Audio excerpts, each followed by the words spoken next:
Hello, my friends. How are you? I hope you're doing well. Today we're gonna talk about direct and indirect objects.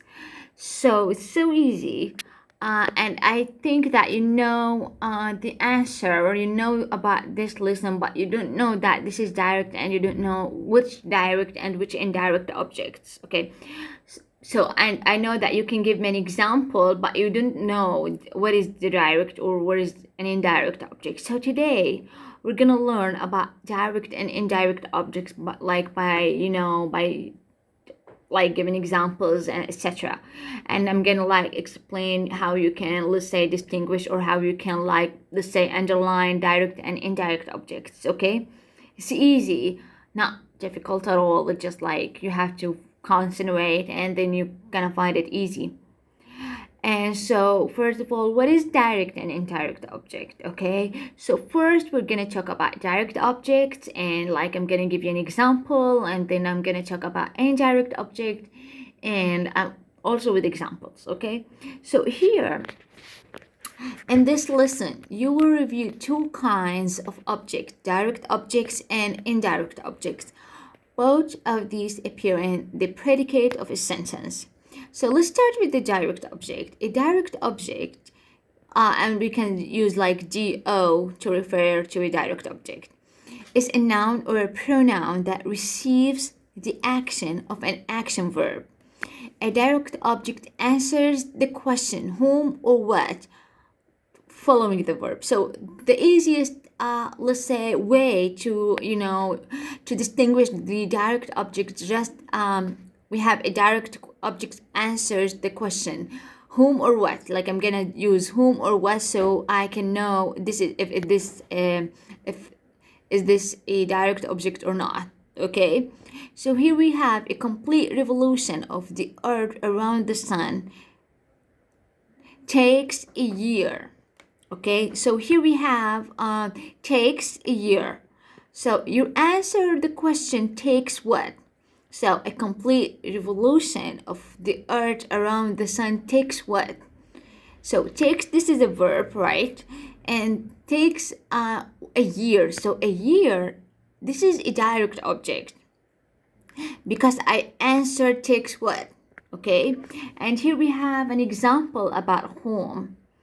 Mr. Arnold asked us how we celebrate the new year.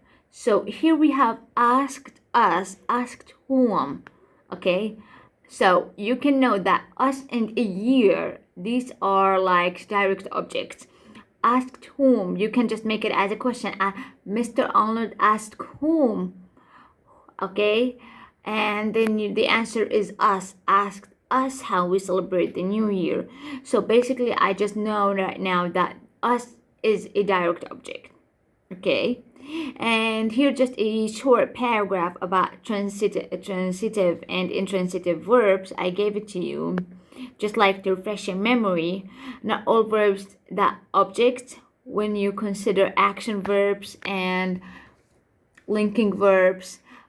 Just only action verbs take objects. An action verb that takes an object is a transitive verb. Just like go to verb lesson that I have explained, just to know what is or what are the action verbs. Okay, and when an action verb that takes an object is a transitive verb, and a verb that doesn't take an object is an intransitive verb. Okay, so just like to refresh your memory, just go back to lesson number like 5.3 about verbs, and just like you can know like about this one. It's easy, not like hard or something. Okay, again, just to talk about direct and indirect objects, just direct objects or indirect direct object answer the question whom or what. Okay, just try to make it as a question like the first one. Takes what? A complete revolution of earth around the sun takes what?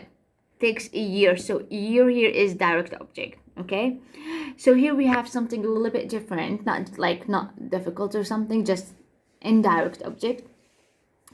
First of all, let's see what is the meaning of indirect object, and let's learn how we can distinguish an indirect object, or how we can, let's say, underline an indirect object. Okay, it's easy. An indirect object, we can refer to it like as io, is a noun or pronoun that answers the question to whom or for whom, to what or for what, following an action verb. We have an action verb here, okay?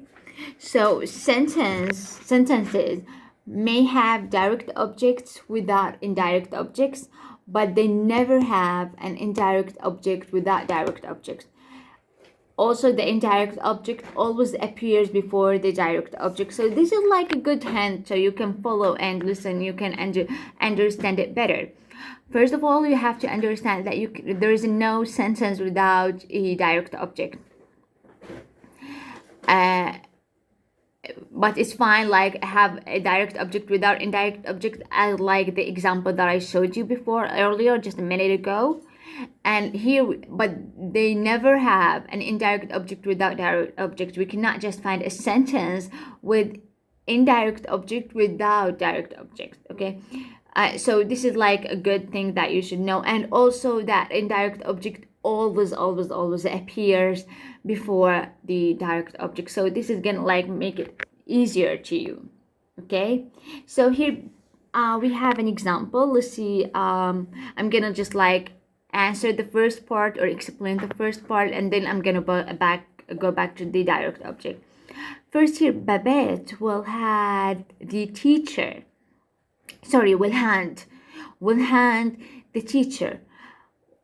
Will hand, like here, to whom? Okay, so to whom here, this is the question. The answer is to whom? To the teacher.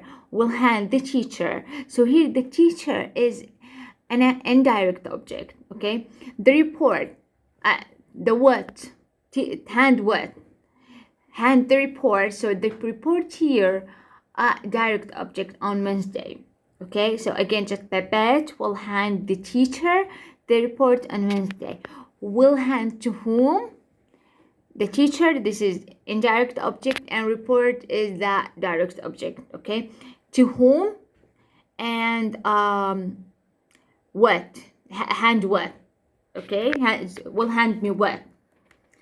So, and here we have the reporter gave John and me, give to whom.